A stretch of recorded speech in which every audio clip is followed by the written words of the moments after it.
Hi friends, 10th level previous ക്വസ്റ്റ്യൻസിന്റെ രണ്ടാമത്തെ സെഷനാണ്. അപ്പോൾ കഴിഞ്ഞ സെഷൻ കാണാത്തവരുണ്ടെങ്കിൽ അതൊന്ന് പോയിട്ട് കാണുക. അപ്പോൾ നമുക്ക് കഴിഞ്ഞ സെഷനിൽ നമ്മൾ 25 ചോദ്യങ്ങളാണ് നോക്കിയത്. അപ്പോൾ അതിന്റെ ബാക്കി ഭാഗങ്ങളാണ് നമ്മൾ നോക്കാൻ പോകുന്നത്. ഓക്കെ, 26ാമത്തെ, അതായത് ഇന്നത്തെ സെഷനിലെ ഒന്നാമത്തെ ക്വസ്റ്റ്യൻ: മനുഷ്യരിൽ രൂപം കൊള്ളുന്ന സ്ഥിരദന്തങ്ങളുടെ എണ്ണം. മനുഷ്യരിൽ രൂപം കൊള്ളുന്ന സ്ഥിരദന്തങ്ങളുടെ എണ്ണം എത്രയാണ്? എല്ലാവർക്കും അറിയുന്നതാണ്, 32 അല്ലെ, 32 ആണ്. മനുഷ്യനിൽ എത്ര തവണയാണ് പല്ല് വരുന്നത്? 2 തവണ പല്ല് വരുന്നില്ലേ? ആദ്യം നമ്മൾ ചെറുതായിരിക്കുന്ന സമയത്ത് പാൽപ്പല്ലുകൾ വരുന്നു അല്ലെ, പാൽപ്പല്ലുകൾ വരുന്നു. പാൽപ്പല്ലുകൾ എത്ര എണ്ണം ഉണ്ട്? പാൽപ്പല്ലുകൾ മുകളിലും താഴെയായിട്ട് 10 വീതം പാൽപ്പല്ലുകളാണ് ഉള്ളത്. ടോട്ടലായിട്ട് അപ്പൊ എത്ര പാൽപ്പല്ല്? 20 എണ്ണം ഉണ്ട്. പാൽപ്പല്ലുകൾ 20 എണ്ണം ഉണ്ട്. ഓക്കെ, ഇനി സ്ഥിരദന്തങ്ങളാണ് നമ്മളിപ്പോ കണ്ട 32 സ്ഥിരദന്തങ്ങളാണ്. ഇങ്ങനെ 2 തവണ മനുഷ്യനിൽ പല്ല് വരുന്നത് കൊണ്ട് തന്നെ നമ്മുടെ ആ ഒരു ദന്തവിന്യാസത്തിനെ നമ്മൾ ദ്വിജദന്തങ്ങൾ എന്ന് പറയുന്നു. എന്താണ് പറയുന്നത്? ദ്വിജദന്തങ്ങൾ, ദ്വിജദന്തം എന്ന് പറയുന്നു. 2 തവണ പല്ല് വരുന്നത് കൊണ്ടാണ് ദ്വിജദന്തം എന്ന് പറയുന്നത്. ഇനി മനുഷ്യനില് പല്ല് എവിടെയായിരിക്കുന്നേ? നമ്മുടെ മോണയിൽ കുഴികൾ ഉണ്ടാവും അല്ലെ, ആ മോണയിലുള്ള കുഴികളിലാണ് പല്ലിരിക്കുക. അപ്പോൾ മോണയിലെ കുഴികളിൽ പല്ലിരിക്കുന്നത് കൊണ്ട് തന്നെ നമ്മുടെ പല്ലിനെ നമ്മൾ കോടരദന്തങ്ങൾ എന്ന് വിളിക്കും. കോടരം എന്ന് പറഞ്ഞ കുഴിയാണ്, ആ കുഴിയിൽ ഇരിക്കുന്ന കാരണം കോടരദന്തങ്ങൾ എന്ന് വിളിക്കും. ഓക്കെ, ഇനി മനുഷ്യനിൽ എത്ര തരം പല്ലുണ്ട്? 4 തരം പല്ലുണ്ട് അല്ലെ. മനുഷ്യനിൽ എത്ര തരം പല്ലുണ്ട്? 4 തരം പല്ലുകളാണ് മനുഷ്യനിലുള്ളത്. ആ ഒരു മനുഷ്യന്റെ ദന്തസൂത്രവും നിങ്ങൾക്ക് അറിയാമായിരിക്കും. ദന്തസൂത്രം എന്താ? ദന്തസൂത്രം 2 1 2 3 ഡിവൈഡഡ് ബൈ 2 1 2 3. ഇതാണ് മനുഷ്യന്റെ ദന്തസൂത്രം എന്ന് പറയുന്നത്. ഓക്കെ, ശരി. മനുഷ്യനിലെ 4 തരം പല്ലുകൾ ഏതൊക്കെയാണ്? മനുഷ്യനിലെ 4 തരം പല്ലുകളാണ്. ഒന്ന് ഉളിപ്പല്ല്, 2 കോമ്പല്ല്, 3 ഏതാ? അഗ്രചർവണകം, 4 ചർവണകം. ഓക്കെ, ഇതാണ് 4 എണ്ണം. ഇനി ഇതിന്റെ എണ്ണങ്ങളും പരീക്ഷയ്ക്ക് ചോദിക്കാറുണ്ട്. ഇതിന്റെ എണ്ണങ്ങൾ കണ്ടുപിടിക്കാനായിട്ട് ഈ 2 1 2 3 ഇല്ലേ, ഈ 2 1 2 3 എടുത്തിട്ട് അതിന്റെ കൂടെ ഒരു 4 കൊണ്ട് ഇങ്ങനെ മൾട്ടിപ്ലൈ ചെയ്താൽ മതി. അതായത് 4 × 2, ആദ്യം 2 അല്ലേ കിടക്കുന്നത്, 4 × 2 8. അപ്പൊ ഉളിപ്പല്ലിന്റെ എണ്ണം 8. അടുത്ത 1 ആണല്ലോ, 1 × 4 എത്ര? 4. കോമ്പല്ലിന്റെ എണ്ണം 4. വീണ്ടും 2 × 4 8. അഗ്രചർവണകം 8 എണ്ണമാണ്. ലാസ്റ്റ് 3 × 4 വരുന്നത്, 3 × 4 12. ചർവണകത്തിന്റെ എണ്ണം ചോദിച്ചു കഴിഞ്ഞാൽ 12 എണ്ണമാണ്. അപ്പൊ ആ ഓർഡർ ഒന്ന് പഠിച്ചു വെച്ച് കഴിഞ്ഞാൽ നമുക്ക് ആ ഒരു ദന്തസൂത്രം വെച്ച് തന്നെ എന്ത് ചെയ്യാൻ പറ്റും? നമുക്കത് കണ്ടുപിടിക്കാനായിട്ട് സാധിക്കും. ഓക്കെ, ക്ലിയർ ആണ്. ഇതിൽ ഉളിപ്പല്ല് എന്തിനാ സഹായിക്കുന്നത്? ഉളിപ്പല്ല് ആഹാര വസ്തുക്കളെ കടിച്ചു മുറിക്കാനാണ് സഹായിക്കുന്നത്. കോമ്പല്ലാണെങ്കിൽ ആഹാര വസ്തുക്കളെ കടിച്ചു കീറാനാണ് സഹായിക്കുന്നത്. അഗ്രചർവണകവും ചർവണകവും ചവച്ചരയ്ക്കാനാണ് സഹായിക്കുന്നത്. ഒക്കെ പരീക്ഷയ്ക്ക് ചോദിച്ചിട്ടുള്ള ക്വസ്റ്റ്യൻസ് ആണ്. ഓക്കെ, അപ്പൊ ഇത്രയും കാര്യങ്ങൾ ക്ലിയർ ആയി എന്ന് വിചാരിക്കുന്നു. അടുത്ത ക്വസ്റ്റ്യനിലേക്ക് പോകാം. അടുത്ത ഫിസിക്സിലെ ക്വസ്റ്റ്യൻ ആണ്. 27ാമത്തെ ചോദ്യം: ഒരു ന്യൂട്ടൺ സമം എത്ര ഡൈൻ ആണ്? ന്യൂട്ടൺ എന്ന് പറഞ്ഞ എന്തിന്റെ യൂണിറ്റ് ആണ്? ന്യൂട്ടൺ ബലത്തിന്റെ യൂണിറ്റ് ആണ് ന്യൂട്ടൺ അല്ലെ, ബലത്തിന്റെ യൂണിറ്റ് ആണ് ന്യൂട്ടൺ. ബലത്തിന്റെ SI യൂണിറ്റ് ആണ് ന്യൂട്ടൺ എന്ന് പറയുന്നത്. ഈ ബലത്തിന്റെ തന്നെ CGS സിസ്റ്റത്തിലെ, നിങ്ങൾ ഇതൊക്കെ സിസ്റ്റങ്ങളൊക്കെ പഠിച്ചിട്ടുണ്ടാവും യൂണിറ്റ്സ് എന്ന് പറയുന്ന ഭാഗത്ത്. CGS സിസ്റ്റത്തിലെ ബലത്തിന്റെ യൂണിറ്റ് ആണ് എന്ത്? ഡൈൻ എന്ന് പറയുന്നത്. ഓക്കെ, അപ്പൊ ഒരു ന്യൂട്ടൺ എന്ന് പറഞ്ഞ എത്ര ഡൈൻ ആണ്? 10⁵5 ഡൈൻ ആണ് ഒരു ന്യൂട്ടൺ. ഒരു ന്യൂട്ടൺ സമം 10⁵5 ഡൈൻ. അപ്പൊ ബലത്തിന്റെ SI യൂണിറ്റ് ചോദിച്ചാൽ ന്യൂട്ടൺ ആണ്, CGS യൂണിറ്റ് ചോദിച്ചാൽ ഡൈൻ ആണ്. ഓർത്തു വെക്കണേ, ഇത്രയും കാര്യങ്ങൾ ഓർത്തു വെക്കാം. ഇനി പ്രവൃത്തിയുടെ യൂണിറ്റ് എന്താ? പ്രവൃത്തിയുടെ SI യൂണിറ്റ് ജൂൾ ആണ്. പ്രവൃത്തിയുടെ CGS യൂണിറ്റ് ചോദിച്ചാലോ? CGS യൂണിറ്റ് ചോദിച്ചാൽ അത് എർഗ് ആണ്. ഓർത്തു വെക്കണേ, CGS unit erg. Okay, next 28. മനുഷ്യ ശരീരത്തിൽ രക്തം കട്ട പിടിക്കാൻ ആവശ്യമായ വസ്തു നിർമ്മിക്കപ്പെടുന്നത് എവിടെ? നമുക്ക് രക്തം കട്ട പിടിക്കൽ എന്ന് പറഞ്ഞാൽ ക്ലോട്ട് ആവുക അല്ലെ. ഈ രക്തം കട്ട പിടിക്കാൻ സഹായിക്കുന്ന വിറ്റാമിൻ ഏതാണ്? വിറ്റാമിൻ K ആണ്. ധാതു ചോദിച്ചാൽ ഏതാ? രക്തം കട്ട പിടിക്കാൻ സഹായിക്കുന്ന ധാതു, അത് കാൽഷ്യം ആണ്. രക്തം കട്ട പിടിക്കാൻ സഹായിക്കുന്ന ധാതു കാൽഷ്യം ആണ്. ഇനി രക്തം കട്ട പിടിക്കാൻ സഹായിക്കുന്ന ഒരു പ്ലാസ്മ പ്രോട്ടീൻ ഉണ്ട്. ഏതാണ് ആ പ്ലാസ്മ പ്രോട്ടീൻ? ആ പ്ലാസ്മ പ്രോട്ടീൻ ആണ് ഫൈബ്രിനോജൻ. രക്തം കട്ട പിടിക്കാൻ സഹായിക്കുന്ന പ്ലാസ്മ പ്രോട്ടീൻ ആണ് ഫൈബ്രിനോജൻ. ഈ പ്ലാസ്മ പ്രോട്ടീനുകൾ അല്ലെങ്കിൽ ഈ ഫൈബ്രിനോജൻ പോലത്തെ വസ്തുക്കൾ നിർമ്മിക്കപ്പെടുന്നത് എവിടെ എന്ന് ചോദിച്ചാൽ അതിന്റെ ഉത്തരം എവിടെയാണ്? കരളിലാണ്. ഫൈബ്രിനോജൻ നിർമ്മിക്കപ്പെടുന്നത് എവിടെയാണ്? കരളിലാണ്. അപ്പോൾ രക്തം കട്ട പിടിക്കാൻ ആവശ്യമായ വസ്തു നിർമ്മിക്കപ്പെടുന്നത് കരളിലാണ് എന്ന് ആലോചിക്കാം. ഇവിടെ ചില കാര്യങ്ങൾ ജസ്റ്റ് ഇങ്ങനെ റിവിഷൻ ആണ് നമ്മൾ ഉദ്ദേശിക്കുന്നതെന്ന് പറഞ്ഞു അല്ലെ. അപ്പൊ ഈ സെഷൻ ആദ്യമായിട്ട് കാണുന്നവരോട് പറയാണ്, ഇതിപ്പോ ഒരു ക്ലാസ് എന്നുള്ളൊരു മോഡലല്ല, റിവിഷൻ ആണ് നമ്മൾ ഉദ്ദേശിക്കുന്നത്. അപ്പൊ ആ ഒരു റിവിഷൻ ആയതുകൊണ്ടാണ് നമ്മൾ വേഗത്തിൽ പറഞ്ഞു പോകുന്നത് കേട്ടോ. അപ്പോൾ ഈ ഒരു രക്തം കട്ടപിടിക്കൽ എന്ന് പറയുന്ന പ്രക്രിയ ഒരു പ്രതിരോധ പ്രവർത്തനമാണ്. നിങ്ങൾക്ക് ഒരു സ്റ്റേറ്റ്മെന്റ് തരികയാണ്, രക്തം കട്ടപിടിക്കൽ ഒരു പ്രതിരോധ പ്രവർത്തനമാണ് എന്ന് പറഞ്ഞു കഴിഞ്ഞാൽ അത് ശരിയാണ്. രക്തം കട്ടപിടിക്കൽ ഒരു പ്രതിരോധ പ്രവർത്തനം ആണ്. ഓക്കെ, ശരി. ഇനി ഇപ്പൊ നിലയ്ക്കാത്ത രക്തസ്രാവം ഉണ്ടാവുന്നു, അതായത് രക്തം കട്ടപിടിക്കാൻ കാലതാമസം എടുക്കുകയാണ്. അങ്ങനെയുള്ള അവസരത്തിൽ അതിന്റെ കാരണം കണ്ടുപിടിക്കാൻ വേണ്ടി നമ്മൾ ചെയ്യുന്ന ഒരു ടെസ്റ്റ് ഉണ്ട്. ആ ടെസ്റ്റ് ആണ് APTT. അപ്പൊ നിലയ്ക്കാത്ത രക്തസ്രാവം ഉണ്ടാവുന്നു അല്ലെങ്കിൽ രക്തം കട്ടപിടിക്കാൻ കാലതാമസം ഉണ്ടാവുന്നു. ആ അവസരങ്ങളിൽ അതിന്റെ കാരണം കണ്ടെത്താനുള്ള ടെസ്റ്റാണ് എന്ത്? APTT, activated partial thromboplastin time എന്നാണ് ഇതിന്റെ പൂർണ്ണരൂപം. ആക്ടിവേറ്റഡ് പാർഷ്യൽ ത്രോംബോപ്ലാസ്റ്റിൻ ടൈം, അതാണ് APTT എന്ന് പറയുന്നത്. ക്ലിയർ അല്ലേ? അടുത്ത ക്വസ്റ്റ്യനിലേക്ക് പോകാം. നെക്സ്റ്റ് ക്വസ്റ്റ്യൻ, ആസിഡും ലോഹങ്ങളും പ്രവർത്തിച്ചാൽ ഡാഷ് വാതകം ഉണ്ടാകും. ആസിഡും ലോഹങ്ങളും പ്രവർത്തിച്ചാൽ, ഇപ്പൊ ആസിഡും ഇപ്പൊ ഏതെങ്കിലും ഒരു ലോഹം, ഇപ്പൊ നമുക്ക് എക്സാമ്പിൾ ആയിട്ട് HCl ഹൈഡ്രോക്ലോറിക് ആസിഡിനെ എടുക്കാം. ഹൈഡ്രോക്ലോറിക് ആസിഡും സിങ്കും കൂടെ റിയാക്ട് ചെയ്തു വിചാരിക്കാം. സിങ്ക് ഒരു ലോഹമാണല്ലോ. ഇത് റിയാക്ട് ചെയ്ത് കഴിഞ്ഞാൽ സിങ്ക് ക്ലോറൈഡ് ഉണ്ടാവുന്നു. പ്ലസ് ഉണ്ടാകുന്ന വാതകം ഏതെന്ന് ചോദിച്ചാൽ ഹൈഡ്രജൻ ആണ്. ഉണ്ടാകുന്ന വാതകം ഏതാണ്? ഹൈഡ്രജൻ. അപ്പൊ ആസിഡും ലോഹങ്ങളും പ്രവർത്തിച്ചാൽ ഏത് വാതകം ഉണ്ടാകുന്നു? ഹൈഡ്രജൻ വാതകം ഉണ്ടാകുന്നു. ഇനി എല്ലാ ലോഹങ്ങളും ഇതേപോലെ ആസിഡുമായിട്ട് പ്രവർത്തിച്ച് ഹൈഡ്രജൻ വാതകത്തെ ഉണ്ടാക്കുന്നുണ്ടോ എന്നൊരു ക്വസ്റ്റ്യൻ PS ചോദിക്കാറുണ്ട്. അങ്ങനെ ചോദിച്ചാൽ അത് തെറ്റാണ്. അങ്ങനെ ഉണ്ടാവുന്നില്ല. ഇപ്പൊ ചെമ്പില്ലേ, കോപ്പർ എന്ത് ചെയ്യുന്നില്ല? ആസിഡുമായിട്ട് പ്രവർത്തിച്ച് ഹൈഡ്രജനെ റിലീസ് ചെയ്യുന്നില്ല, ഹൈഡ്രജനെ പുറത്തേക്ക് വിടുന്നില്ല. ഇത് PSയുടെ തന്നെ ഒരു പ്രീവിയസ് ക്വസ്റ്റ്യൻ ആണ്.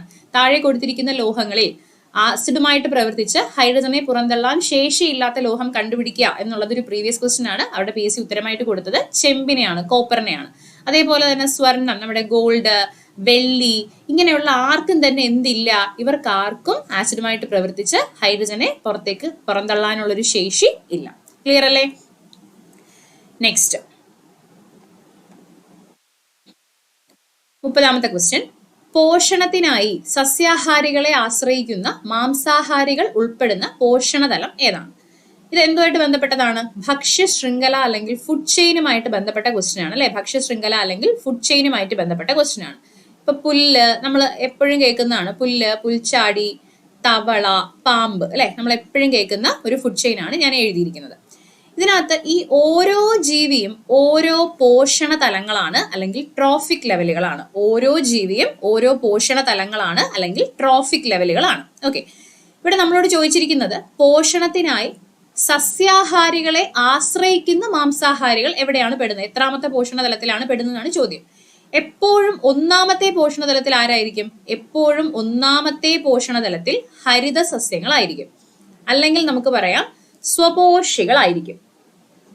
അല്ലെങ്കിൽ നമുക്ക് പറയാം ഉൽപാദകരായിരിക്കും. എപ്പോഴും ഒന്നാമത്തെ പോഷണതലത്തിൽ ഉൽപാദകരായിരിക്കും, അല്ലെങ്കിൽ ഹരിതസസ്യമായിരിക്കും, അല്ലെങ്കിൽ സ്വപോഷിയായിരിക്കും. ഓക്കെ, ശരി. ഇനി ഈ ഒരു ഹരിതസസ്യത്തെ നേരിട്ട് കഴിക്കുന്ന ആള് നോർമലി എന്തായിരിക്കും? ഒരു സസ്യഭുക്കായിരിക്കും അല്ലെ? നേരിട്ട് കഴിക്കുന്നു എന്ന് പറയുമ്പോൾ അയാൾ സസ്യഭുക്ക് ആവാനാണ് സാധ്യത.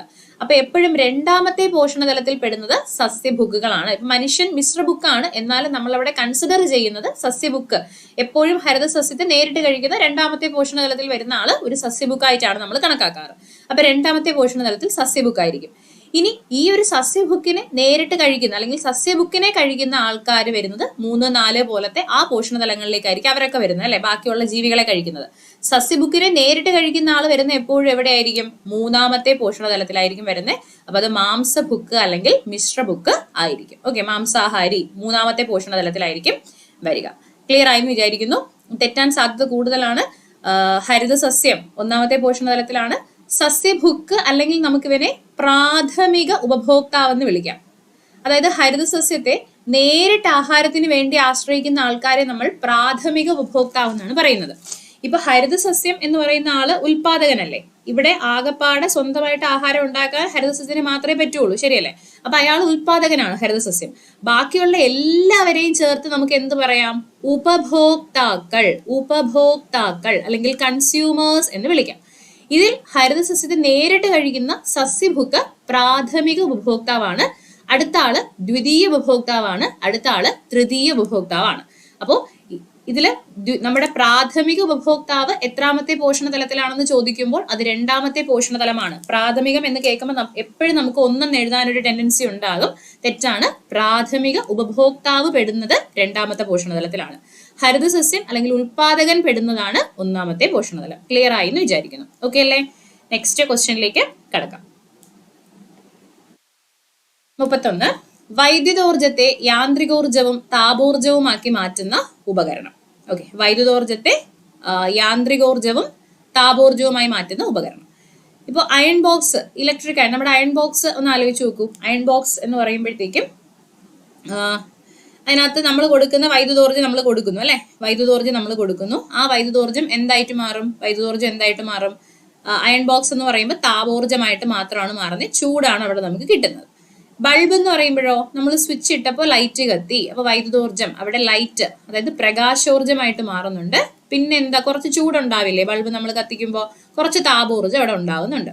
ഓക്കെ, താപോർജ്ജം ഉണ്ടാവുന്നുണ്ട്. ഡൈനാമോ അല്ലെങ്കിൽ ജനറേറ്റർ രണ്ടും ഒരുപോലെയാണ് വരുന്നത്. ഡൈനാമോ അല്ലെങ്കിൽ ജനറേറ്റർ എന്ന് പറയുമ്പോൾ അവിടെ യാന്ത്രികോർജ്ജം എന്തായി മാറുന്നു? യാന്ത്രികോർജ്ജം വൈദ്യുതോർജ്ജമായിട്ട് മാറുന്നു. യാന്ത്രികോർജ്ജം വൈദ്യുതോർജ്ജമായിട്ട് മാറുന്നു.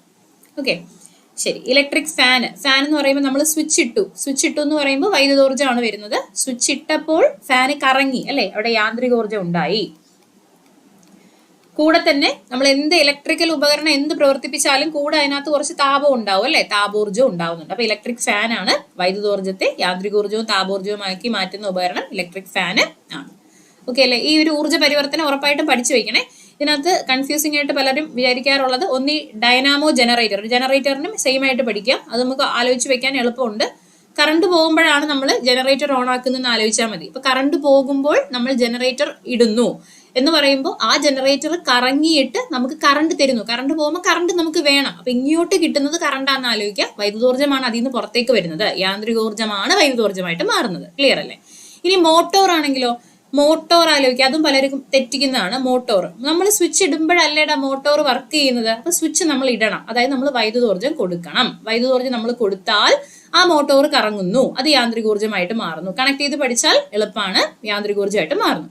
ഇനി ഇതേപോലെ തെറ്റുന്ന മറ്റൊരു സാധനമാണ് ലൗഡ് സ്പീക്കറും മൈക്രോഫോണും. മൈക്രോഫോൺ അല്ലെങ്കിൽ മൈക്ക്. ഓക്കെ, ലൗഡ് സ്പീക്കറിൽ നിന്ന് പുറത്തേക്ക് വരുന്ന എന്താണ്? ശബ്ദം. പുറത്തേക്ക് വരുന്നത് ശബ്ദമാണ്. അപ്പോ വൈദ്യുതോർജ്ജം എന്തായി മാറുന്നു? വൈദ്യുതോർജ്ജം ശബ്ദോർജ്ജമായി മാറുന്നു. ഓക്കെ, ഇനി അടുത്ത് മൈക്രോഫോണിൽ നമ്മൾ കൊടുക്കുന്ന ശബ്ദമല്ലേ, നമ്മൾ കൊടുക്കുന്ന ശബ്ദമാണ്. അപ്പൊ ശബ്ദം എന്തായിട്ട് മാറുന്നു? ശബ്ദം വൈദ്യുതോർജ്ജമായിട്ട് മാറുന്നു. അതാണ് മൈക്രോഫോൺ. ഇങ്ങനെ ആലോചിച്ചാൽ മതി. മൈക്കിന്റെ ഫ്രണ്ടിൽ പോയി നിന്ന് നമ്മൾ സംസാരിക്കുകയാണ്, നമ്മുടെ സൗണ്ടാണ് നമ്മൾ അങ്ങോട്ട് കൊടുക്കുന്നത്. അപ്പൊ ശബ്ദമാണ് അവിടെ വൈദ്യുതോർജ്ജമായിട്ട് എന്ത് ചെയ്യുന്നത്? മാറുന്നതെന്ന് ആലോചിക്കാം. ഓക്കെ, ക്ലിയർ ആയെന്ന് വിചാരിക്കുന്നു. Next question.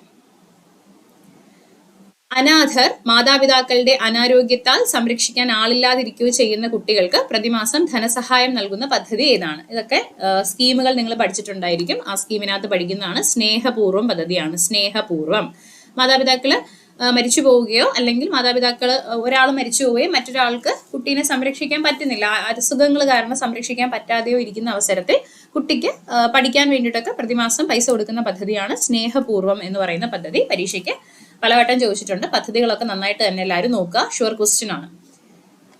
നെക്സ്റ്റ്, ലെസൈൻസ് പരീക്ഷണത്തിലൂടെ തിരിച്ചറിയാൻ സാധിക്കാത്ത മൂലകം ഏതാണ്?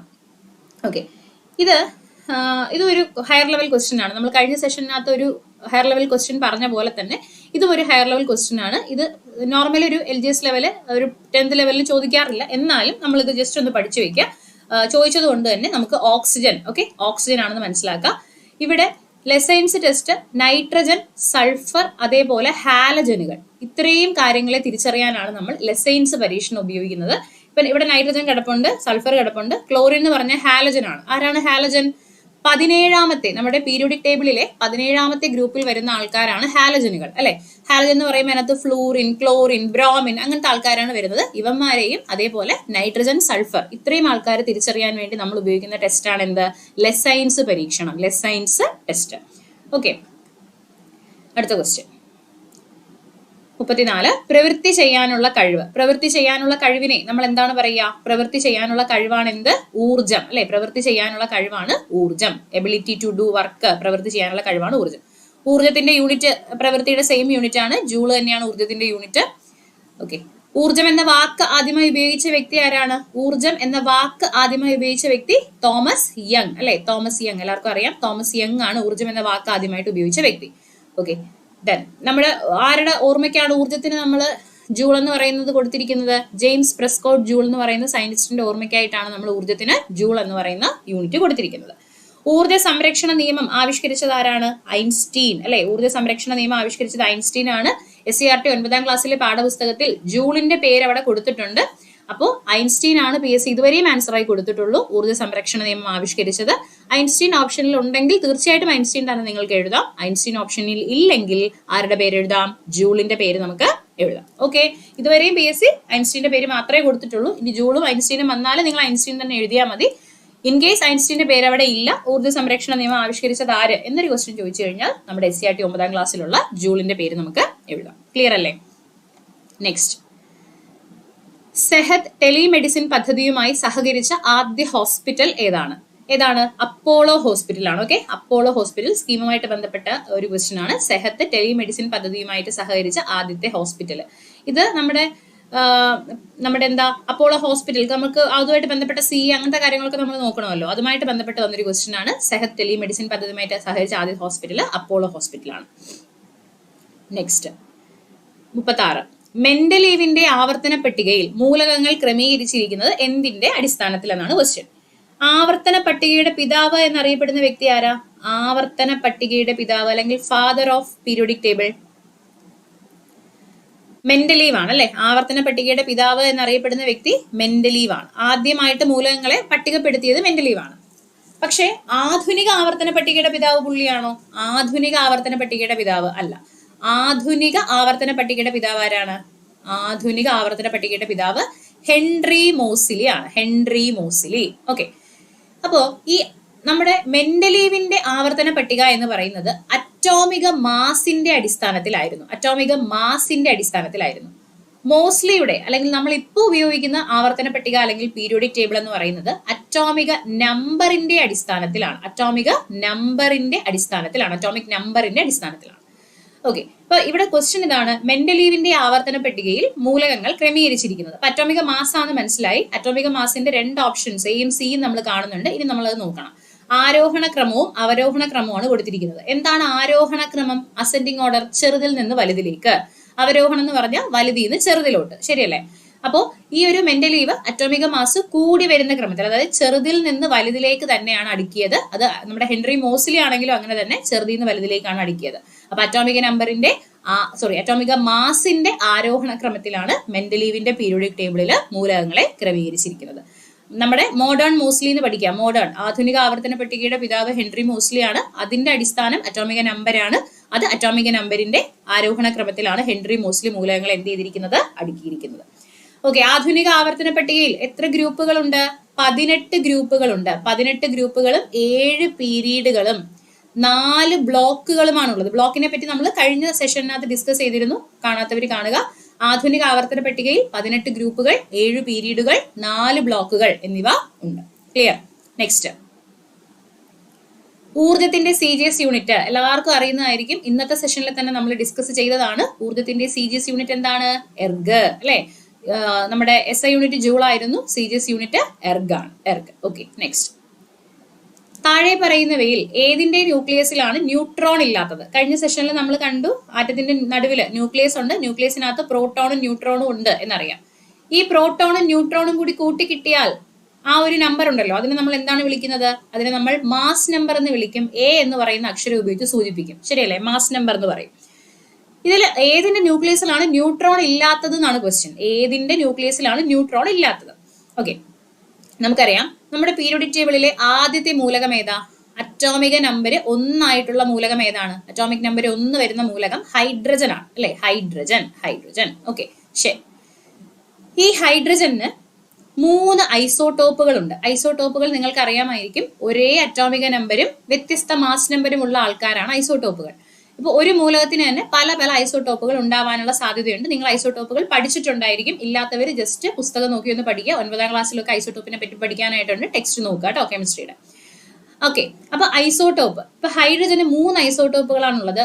1H1, 1H2, 1H3 എന്ന് പറഞ്ഞിട്ട് 3 ഐസോടോപ്പ് ഉണ്ട്. ഇതിൽ ആദ്യത്തെ ഈ ഐസോടോപ്പിനെ നമ്മൾ വിളിക്കുന്ന പേര് പ്രോട്ടിയം എന്നാണ്, പ്രോട്ടിയം. രണ്ടാമത്തെ ഐസോടോപ്പിനെ നമ്മൾ വിളിക്കുന്ന പേര് ഡ്യൂട്ടീരിയം എന്നാണ്, ഡ്യൂട്ടീരിയം. ഓക്കെ, മൂന്നാമത്തെ ഐസോടോപ്പിനെ വിളിക്കുന്ന പേര് ട്രിഷ്യം എന്നാണ്, ട്രിഷ്യം. ക്ലിയർ? ശരി. ഇതിനകത്ത് നമ്മളെ ഒരു മൂലകം നമ്മളിങ്ങനെ എടുത്തേ, ഇപ്പൊ എക്സ് എന്ന് പറയുന്ന ഒരു മൂലകം, ആ മൂലകത്തിന്റെ താഴെ ഒരു നമ്പർ എഴുതിയിട്ടുണ്ട്, മേളിൽ മറ്റൊരു നമ്പർ എഴുതിയിട്ടുണ്ട് അല്ലെ. ഒരു മിനിറ്റ്. ഓക്കെ, താഴെ ഒരു നമ്പർ എഴുതിയിട്ടുണ്ട്, മേളിൽ മറ്റൊരു നമ്പർ എഴുതിയിട്ടുണ്ട്. ഇങ്ങനെയല്ലേ നമ്മളിപ്പോ ഇതിരിക്കുന്നത്, താഴെ ഒരു നമ്പർ മേളിലൊരു നമ്പർ. ഓക്കെ, ഇതിനകത്ത് ഈ താഴെ എഴുതുന്ന നമ്പർ നമ്മൾ ഇസഡ് എന്ന് ഞാൻ കാണിച്ചിരിക്കുന്നു. താഴെ എഴുതുന്ന നമ്പർ ഇതിന്റെ അറ്റോമിക നമ്പർ ആയിരിക്കും, ഇതിന്റെ അറ്റോമിക് നമ്പറിനെ ആയിരിക്കും നമ്മൾ താഴെ എഴുതി സൂചിപ്പിക്കുക. ഇതിന്റെ മേളിൽ നമ്മൾ എഴുതുന്നത് മാസ് നമ്പറിനെ ആയിരിക്കും. മേളിൽ നമ്മൾ എഴുതുന്നത് എന്തിനെ ആയിരിക്കും? മാസ് നമ്പറിനെ ആയിരിക്കും നമ്മൾ മേളിൽ എഴുതുന്നത്. ക്ലിയർ അല്ലേ? അപ്പൊ ഈ പ്രോട്ടിയത്തിന്റെ കേസിൽ ഇതിന്റെ അറ്റോമിക് നമ്പർ എത്ര? ഇപ്പൊ ഐസോടോപ്പ് എന്ന് പറയുമ്പോഴില്ലേ, ഐസോടോപ്പ് എന്ന് പറയുമ്പോൾ സെയിം മൂലകത്തിന്റെ ആറ്റങ്ങളാണ് ഐസോടോപ്പുകൾ. ഒരേ മൂലകത്തിന്റെ തന്നെ വ്യത്യസ്ത രൂപങ്ങളാണ് ഐസോടോപ്പുകൾ. ഒരേ മൂലകം എന്ന് പറയുമ്പോൾ അവരുടെ ഒക്കെ അറ്റോമിക് നമ്പർ സെയിം ആയിരിക്കും. ഇപ്പൊ ഹൈഡ്രജന്റെ ഐസോടോപ്പ് എന്ന് പറഞ്ഞാൽ ഹൈഡ്രജന്റെ അറ്റോമിക് നമ്പർ എത്ര? 1 ആണ്. അപ്പൊ ഹൈഡ്രജന്റെ എല്ലാ ഐസോടോപ്പുകളുടെയും അറ്റോമിക് നമ്പർ എന്ത് തന്നെ ആയിരിക്കും? 1 തന്നെ ആയിരിക്കും. അതായത് താഴെ കിടക്കുന്ന അറ്റോമിക് നമ്പർ അല്ലേ, അത് എപ്പോഴും സെയിം ആയിരിക്കും. മനസ്സിലാവുന്നുണ്ടല്ലോ? ഓക്കെ, ഇതൊക്കെ നിങ്ങൾ പഠിച്ചിട്ടുണ്ട്, അതാണ് ഞാൻ വേഗത്തിൽ പറയുന്നത് കേട്ടോ. ക്ലാസ്സുകൾ കണ്ടിട്ടില്ലാത്തവർ അല്ലെങ്കിൽ ടെക്സ്റ്റ് വായിച്ചിട്ടില്ലാത്തവർ ഉറപ്പായിട്ട് അത് വായിച്ച് ക്ലിയർ ചെയ്യണം. നമ്മളിത് റിവിഷൻ ആണ്, അതുകൊണ്ടാണ് വേഗത്തിൽ പറഞ്ഞു പോകുന്നത്. ഓക്കെ, അപ്പൊ ഐസോടോപ്പ് ഇതാ 3 ഐസോടോപ്പ് ഉണ്ട്. നമ്മൾ എല്ലാവരുടെയും താഴെ നോക്കുമ്പോൾ അറ്റോമിക് നമ്പർ 1 തന്നെയാണ്, എല്ലാവർക്കും 1 തന്നെയാണ്. ഇനി മാസ് നമ്പർ ഡിഫറെന്റ് അല്ലെ, മേളിൽ എഴുതിയിരിക്കുന്ന മാസ് നമ്പർ ആണ്, മാസ് നമ്പർ വ്യത്യസ്തമാണ്. ഇതാ കാണുന്നുണ്ട്, ആദ്യത്തെ ആൾക്ക് 1 ആണ്, രണ്ടാമത്തെ ആൾക്ക് 2 ആണ്, മൂന്നാമത്തെ ആൾക്ക് 3 ആണ്. ഓക്കെ, ഇനി അറ്റോമിക നമ്പർ എന്ന് പറയുമ്പോൾ എന്താണ് അറ്റോമിക നമ്പർ? അറ്റോമിക നമ്പർ എന്ന് പറഞ്ഞാൽ ഒരു മൂലകത്തിനകത്തുള്ള പ്രോട്ടോണുകളുടെ എണ്ണമായിരിക്കും അറ്റോമിക നമ്പർ എന്ന് പറയുന്നത്. ഓക്കെ, പ്രോട്ടോണുകളുടെ എണ്ണമാണ് atomic number. Mass number already നമ്മൾ നേരത്തെ കണ്ടു, പ്രോട്ടോണും ന്യൂട്രോണും കൂടി കൂട്ടി കിട്ടുന്നതാണ് മാസ് നമ്പർ എന്ന് നമ്മൾ പറഞ്ഞു ആണല്ലോ. ശരി, ഇനി അപ്പോൾ ഈ ഒരു റിലേഷനിൽ നിന്ന് ന്യൂട്രോൺ നിങ്ങൾക്ക് എങ്ങനെ കണ്ടുപിടിക്കാം? ന്യൂട്രോൺ എങ്ങനെ കണ്ടുപിടിക്കാം? ഈ ഒരു മാസ് നമ്പറിൽ നിന്ന് പ്രോട്ടോണിന്റെ എണ്ണത്തെ കുറച്ചാൽ പോരെ? മാസ് നമ്പറിൽ നിന്ന് പ്രോട്ടോണിന്റെ എണ്ണത്തെ കുറച്ചാൽ പോരെ? അല്ലെങ്കിൽ ഈ പ്രോട്ടോണിന്റെ എണ്ണം എന്ന് പറയുന്നത് അറ്റോമിക നമ്പർ തന്നെയല്ലേ? പ്രോട്ടോൺ ഇവിടെ എഴുതിയിട്ടുണ്ട്, പ്രോട്ടോണിന്റെ എണ്ണം എന്ന് പറഞ്ഞാൽ അറ്റോമിക നമ്പർ തന്നെയാണ്. അപ്പൊ നമുക്ക് എന്ത് ചെയ്യാം? ന്യൂട്രോൺ കണ്ടുപിടിക്കാനായിട്ട് മാസ് നമ്പറിൽ നിന്ന് അറ്റോമിക് നമ്പർ കുറച്ചാൽ മതി. പറയുന്നത് മനസ്സിലാവുന്നുണ്ടെന്ന് വിചാരിക്കുന്നു. ബേസിക്സ് അറിയാത്തവർ ദയവായി പഠിക്കുക, എങ്കിലാണ് ഇത് മനസ്സിലാവുള്ളൂ, അല്ലെങ്കിൽ കൺഫ്യൂഷൻ ആകും. ബേസിക്സ് അറിഞ്ഞിരിക്കണം, എളുപ്പമുള്ള കാര്യമാണ്, ബേസിക്സ് അറിഞ്ഞാൽ മതി. ഇത്രയും ഞാൻ പറഞ്ഞിട്ടുള്ളൂ. ഒരിക്കൽ കൂടെ പറയുന്നു, ന്യൂട്രോണിന്റെ എണ്ണം കണ്ടുപിടിക്കാൻ എന്താണ് ചെയ്യേണ്ടത്? ഒരു മൂലകത്തിന്റെ മാസ് നമ്പറിൽ നിന്നും അതിന്റെ അറ്റോമിക നമ്പർ കുറച്ചാൽ മതി. മാസ് നമ്പറിൽ നിന്ന് അറ്റോമിക് നമ്പർ കുറച്ചാൽ മതി, ന്യൂട്രോണിന്റെ എണ്ണം കിട്ടും. ഓക്കെ, ഞാൻ പ്രോട്ടിയത്തിന്റെ കേസ് എടുക്കുന്നേ. പ്രോട്ടിയത്തിന്റെ കേസ് എടുക്കുന്നു. പ്രോട്ടിയത്തിന്റെ മാസ് നമ്പർ എത്ര? മേളിൽ ഇതാ 1 ആണ്, താഴെയും 1 ആണ്. അപ്പൊ 1 - 1. ന്യൂട്രോണിന്റെ എണ്ണം കണ്ടുപിടിക്കുകയാണ്. മാസ് നമ്പറിൽ നിന്ന് അറ്റോമിക് നമ്പർ കുറച്ചു, എനിക്ക് 0 എന്ന് കിട്ടി. ഡ്യൂട്ടീരിയം ഞാൻ എടുത്തു. ഡ്യൂട്ടീരിയത്തിന്റെ മാസ് നമ്പർ എത്ര? 2 മൈനസ് അറ്റോമിക് നമ്പരോ 1. എത്ര കിട്ടി? 1. ട്രിഷ്യത്തിന്റെ കേസ് ഞാൻ എടുക്കുന്നു. ട്രിഷ്യത്തിന്റെ കേസിൽ മാസ് നമ്പർ 3 ആണ്, അറ്റോമിക് നമ്പർ 1 ആണ്. അപ്പൊ ഞാൻ എടുത്തു കഴിഞ്ഞാൽ എനിക്ക് 2 എന്ന് കിട്ടി ന്യൂട്രോണിന്റെ എണ്ണം. ക്ലിയർ അല്ലേ? ഇവിടുത്തെ ക്വസ്റ്റ്യൻ ഏതാണ്? താഴെ പറയുന്നവയിൽ ഏതിന്റെ ന്യൂക്ലിയസിലാണ് ന്യൂട്രോൺ ഇല്ലാത്തതെന്നാണ് ചോദ്യം. ന്യൂട്രോൺ ഇല്ലാത്തത് ഏതിന്റെ ന്യൂക്ലിയസിലാടാ? പ്രോട്ടിയത്തിന്റെ. ശരിയല്ലേ? ഹൈഡ്രജന്റെ ആദ്യത്തെ ഐസോടോപ്പ് ആയിട്ടുള്ള പ്രോട്ടിയത്തിന്റെ ന്യൂക്ലിയസിലാണ് എന്തില്ലാത്തത്? ന്യൂട്രോൺ ഇല്ലാത്തത്. പരീക്ഷയ്ക്ക് പലവട്ടം ചോദിച്ചിട്ടുണ്ട്. ഇനി അതേപോലെ പരീക്ഷയ്ക്ക് സ്ഥിരം ചോദിക്കുന്ന മറ്റൊരു ക്വസ്റ്റ്യൻ ആണ്, ഒരു ന്യൂട്രോൺ മാത്രമുള്ള ഹൈഡ്രജന്റെ ഐസോടോപ്പ് ഏതാണ്? അപ്പോൾ ഒരു ന്യൂട്രോൺ മാത്രമുള്ള ഹൈഡ്രജന്റെ ഐസോടോപ്പ് ഏതാ? അത് ഡ്യൂട്ടീരിയം ആണ്. നമ്മളെ ഈ പ്രോട്ടിയം, ഡ്യൂട്ടീരിയം, ട്രിഷ്യം എന്ന് പറഞ്ഞ് പഠിക്കുന്ന സമയത്ത് ഒരു ന്യൂട്രോൺ ഒന്നൊക്കെ ചോദിക്കുമ്പോൾ നമുക്ക് പ്രോട്ടിയം എഴുതാനായിട്ട് തോന്നും. പലരും നെഗറ്റീവ് ആക്കുന്ന ക്വസ്റ്റ്യൻ ആണ് ഞാൻ പറയുന്നത്. ഓക്കെ, പ്രോട്ടിയം എഴുതാനായിട്ട് നമുക്കൊരു ടെൻഡൻസി ഉണ്ടാകും. ഒന്നെന്ന് കേൾക്കുമ്പോൾ ആദ്യത്തേന്ന് ഇങ്ങനെ വിചാരിക്കും. അങ്ങനെയല്ല, ഒരു ന്യൂട്രോൺ മാത്രമുള്ളത് ഡ്യൂട്ടീരിയത്തിനാണ്. ഒരുപാട് വട്ടം പരീക്ഷയ്ക്ക് ചോദിച്ചിട്ടുണ്ട്. 2 ന്യൂട്രോണുകൾ ഉള്ളത് ട്രിഷ്യത്തിലാണ്. ഇനി ആണവ നിലയങ്ങളിൽ ഉപയോഗിക്കുന്ന ഹൈഡ്രജന്റെ ഐസോടോപ്പ് ഏതാണ്? പലവട്ടം പരീക്ഷയ്ക്ക് ചോദിച്ചു. ആണവ നിലയങ്ങളിൽ ഉപയോഗിക്കുന്ന ഹൈഡ്രജന്റെ ഐസോടോപ്പ് ഡ്യൂട്ടീരിയമാണ്. Okay, deuterium. ഇനി ഘനജലം അല്ലെങ്കിൽ ഹെവി വാട്ടർ, അത് നമ്മൾ ആണവ നിലയത്തിൽ ഉപയോഗിക്കുന്നതാണ്. ഈ ഘനജലത്തിൽ അടങ്ങിയിരിക്കുന്ന ഹൈഡ്രജന്റെ ഐസോടോപ്പ് ചോദിച്ചാലും ഏതാ? ഡ്യൂട്ടീരിയം ആണ്. Okay, deuterium. D2O ഘനജലം, ഹെവി വാട്ടർ. ഇനി നമ്മുടെ സാധാരണ ഹൈഡ്രജൻ ഏതാ? നമ്മൾ സാധാരണയായിട്ട് കാണുന്ന നമ്മുടെ സാധാരണ ജലത്തിലൊക്കെയുള്ള സാധാരണ ഹൈഡ്രജൻ അത് പ്രോട്ടിയമാണ്. ഓക്കെ, അത് പ്രോട്ടിയമാണ്. ഓക്കെ, പ്രോട്ടിയമാണ് ആള്. ക്ലിയർ ആയി വിചാരിക്കുന്നു. ഒരുവിധം നിങ്ങൾക്ക് കാര്യങ്ങൾ മനസ്സിലായി വിചാരിക്കുന്നു. സംശയങ്ങളുള്ളവർ 9ാം ക്ലാസ്സിന്റെ പുസ്തകത്തിൽ ഐസോടോപ്പുകളും നമ്മുടെ പീരിയോഡിക് ടേബിളിന്റെ ബേസിക് ആയിട്ടുള്ള കാര്യങ്ങളും ഒക്കെ പഠിക്കാനുണ്ട്. ജസ്റ്റ് അതൊന്ന് എന്ത് ചെയ്യുക, ഒന്ന് പോയിട്ട് പഠിക്കുക കേട്ടോ. ഇമ്പോർട്ടന്റ് ആണ് പീരിയോഡിക് ടേബിൾ ഒക്കെ. നെക്സ്റ്റ് 39. ഉരുളൽ ഘർഷണം നിരങ്ങൽ ഘർഷണത്തെക്കാൾ. ഘർഷണം എന്ന് പറഞ്ഞാൽ എന്താണ്? ഘർഷണം എന്ന് പറഞ്ഞു കഴിഞ്ഞാല് ഇപ്പൊ ഒരു വസ്തു മറ്റൊരു വസ്തുവിന്റെ പുറത്തുകൂടി നിരങ്ങി നീങ്ങി പോവുകയാണെങ്കിൽ ഈ രണ്ട് വസ്തുക്കൾക്കിടയിൽ അനുഭവപ്പെടുന്ന ബലമാണ് ഘർഷണ ബലം എന്ന് പറയുന്നത്. ഇപ്പോ നമുക്ക് ഇപ്പൊ നമ്മളൊരു ടൈൽസ് അല്ലെങ്കിൽ വളരെ മിനുസം നമ്മുടെ ടൈൽസിന്റെ അകത്ത് കുറച്ച് എണ്ണ വീണ് കിടക്കുന്നു വിചാരിക്കും, അല്ലെങ്കിൽ പൗഡർ വീണ് കിടക്കുന്നു വിചാരിക്കാം. അതിന്റെ പുറത്തൂടെ നമുക്ക് നടക്കാൻ ബുദ്ധിമുട്ടാണ്, നമ്മൾ വീണു പോകും. അതായത് നമുക്കും നമ്മുടെ കാലിനും ആ തറയ്ക്കും ഇടയിൽ ഘർഷണ ബലം ഇല്ലാത്തത് കൊണ്ടാണ് നമ്മൾ വീണു പോകുന്നത്. ഇനി നമ്മുടെ ഫാന് കറങ്ങുമ്പോൾ ശബ്ദം കേൾക്കുന്നു, അല്ലെങ്കിൽ ഒരു ഡോറ് കുറെ കാലമായിട്ട് ഓപ്പൺ ചെയ്യാത്ത ഡോറ് തുറക്കുമ്പോൾ സൗണ്ട് കേൾക്കുന്നു. അങ്ങനെയൊക്കെ വരുന്നത് ഘർഷണം മൂലം ഒരു പ്രശ്നം ഉണ്ടായിട്ടാണ് എന്ത് ചെയ്യുന്നത്, അവിടെ നമുക്ക് അത് ഓപ്പൺ ചെയ്യാനൊന്നും പറ്റാത്തത്. ഇനി നിങ്ങൾ ആലോചിക്കുക, ഇപ്പോ ഞാനൊരു തറയിൽ കൂടെ ഒരു തറ, ഇത് തറയാന്ന് വിചാരിക്കാം, തറയിൽ കൂടെ ഒരു ബാഗ് എൻ്റെ കയ്യിലുണ്ട്. ഈ ബാഗിന് ഞാനിങ്ങനെ നിരക്കി വലിച്ച് നീക്കുകയാണ്. ഓക്കെ, ഞാനിപ്പം എവിടെയോ യാത്രയൊക്കെ പോയിട്ട് വന്നിട്ട് വലിയൊരു ലഗേജ് ഞാൻ എന്ത് ചെയ്യുന്നു, ആ ബാഗിനെ നിരക്കി വലിച്ച് നീക്കുകയാണ് തറയിൽ കൂടെ. മറ്റൊരാൾ എന്ത് ചെയ്യുന്നു, തറയിൽ കൂടി ഒരു ട്രോളി ബാഗ് യൂസ് ചെയ്തിട്ടുണ്ട്. അതിൽ ഇങ്ങനെ വീലുണ്ട്. ഓക്കെ, അതിന്റെ താഴെ വീലുണ്ട്. ആ വീലുള്ള ബാഗ് എന്ത് ചെയ്യാണ്, അദ്ദേഹം ഇങ്ങനെ ഉരുട്ടി നീക്കിക്കൊണ്ട് പോവാണ്. ഇതിൽ ഏതായിരിക്കും എളുപ്പം? നിരക്കി നീക്കാനാണോ ഉരുട്ടി നീക്കാനാണോ എളുപ്പം? ഉരുട്ടി നീക്കാനായിരിക്കും എളുപ്പം, അല്ലെ? ഏതൊരു സാധനത്തെയും ഉരുട്ടി നീക്കാനാണ് എളുപ്പം. നമുക്ക് അത്രയും എഫേർട്ട് ഇല്ല, കുറച്ച് എഫേർട്ട് മതി. നിരക്കി നീക്കാൻ ബുദ്ധിമുട്ടാണ്. എന്ന് പറഞ്ഞാൽ ഘർഷണം എന്ന് പറഞ്ഞാൽ എന്താ? ഒരു വസ്തുവിന്റെ പ്രതലത്തിൽ കൂടി മറ്റൊരു വസ്തു മൂവ് ചെയ്യുന്ന സമയത്ത് അതിനെ എതിർക്കുന്ന ബലമാണ് ഘർഷണ ബലം. എതിർക്കുന്ന എന്ന് പറഞ്ഞാൽ ആ ഒരു ചലനത്തെ എങ്ങനെയെങ്കിലും ഒന്ന് തടസ്സപ്പെടുത്തണം, അതിനെ ഒന്ന് നമ്മൾ സ്ലോ ചെയ്യണം. ഇപ്പൊ ഒരു വസ്തുവിന്റെ പുറത്തൂടെ മറ്റൊരു വസ്തു നിരങ്ങി നീങ്ങുന്നു, അതായത് ഈ വസ്തു ഇങ്ങനെ അങ്ങോട്ട് നീങ്ങുകയാണ്, ഇതിനെ എതിർക്കുന്നു, ഇതിനങ്ങനെ നീക്കാൻ സമ്മതിക്കുന്നില്ല, അത് അങ്ങനെ നീങ്ങി പോകാൻ സമ്മതിക്കാത്ത ബലമാണ് ഘർഷണ ബലം എന്ന് പറയുന്നത്. മനസ്സിലാവുന്നുണ്ടോ? ഓക്കെ, അപ്പൊ ഘർഷണ ബലം കൂടിയ എന്ത് ചെയ്യും, നമുക്ക് ബുദ്ധിമുട്ടാണ്, വലിച്ചു നീക്കാൻ ബുദ്ധിമുട്ടാണ്. ഘർഷണ ബലം സമ്മതിക്കുന്നില്ല നമ്മളെ വലിച്ചു നീക്കാനായിട്ട്, നമുക്ക് അവിടെ ബുദ്ധിമുട്ടായിരിക്കും. അതേസമയം ഉരുട്ടി നീക്കുന്ന സമയത്ത് അത്രയും ബുദ്ധിമുട്ട് നമുക്ക് അനുഭവപ്പെടുന്നില്ല എന്ന് പറയുമ്പോൾ അവിടെ കുറച്ചുകൂടി ജോലി എളുപ്പമാകുന്നു. അവിടെ ഘർഷണ ബലം എന്താണ്? കുറവാണ്. അപ്പൊ ഉരുളൽ ഘർഷണം എന്തായിരിക്കും? നമ്മൾ ഉരുട്ടി നീക്കാൻ എളുപ്പമാണെന്ന് പറഞ്ഞാൽ അവിടുത്തെ ഉരുളൽ ഘർഷണം കുറവാണ്. ഉരുളൽ ഘർഷണം കുറവാണ്. ക്ലിയർ ആണ്?